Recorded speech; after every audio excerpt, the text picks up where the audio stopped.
Three piece পরে নামাজ পড়লেও নামাজ হবে না, শাড়ি পরে নামাজ পড়লেও নামাজ হবে না, ছোট্ট একটি ভুলের কারণে।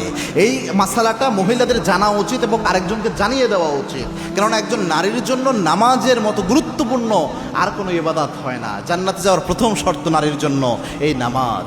এবং কি আল্লাহর হাবিব সাল্লাল্লাহু আলাইহি ওয়াসাল্লাম জানিয়েছেন, আল মারআতু ইযা সাল্লাত খামসাহা ওয়া সামাত শাহরাহা ওয়া আতাআত বালাহা ওয়া হাফিজাত ফুরুজাহা। কোন নারী যদি চারটা কাজ করে তার মধ্যে এক নাম্বার হচ্ছে 5 ওয়াক্ত নামাজ যদি কোনো নারী আদায় করতে পারে, ওই নারীর জন্য জান্নাতের 8টি দরজা উন্মুক্ত হয়ে যায়। সুবহানাল্লাহ। এজন্য নামাজ নারীদের জন্য খুবই জরুরি। এখন নামাজ পড়ে নারীরা কষ্ট করে, নামাজের ইবাদত থাকলো, কিয়ামতের এই কঠিন ময়দানে যখন নারী দাঁড়ালো দেখলো সব আমল নামায় সব কিছু আছে, কিন্তু নামাজ যা পড়ছে কোনো কিছুই আল্লাহর দরবারে কবুল হয় নাই, তাহলে এর চেয়ে ব্যর্থতা আর কিয়ামতের দিন কিছু হবে না, এর চেয়ে হতভাগা হওয়ার মতো আর কিছু থাকতে পারে না।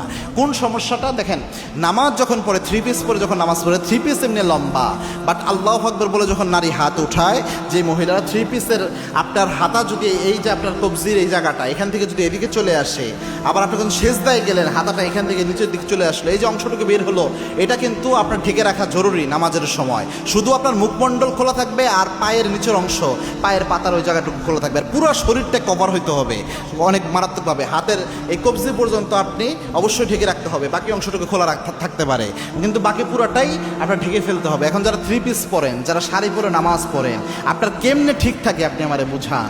থ্রি পিস এবং অনেকে দেখবেন প্লাজো পরে, প্লাজো পায়জামা যেগুলো ওই যে একদম ঢিলে ঢালা, হালকা বাতাস আসলেও একটু পায়জামা উপরে দিকে উঠে যায়, টাকনুর উপরে উঠে যায়, এটা দিয়েও তো সঠিকভাবে নামাজ হয় না।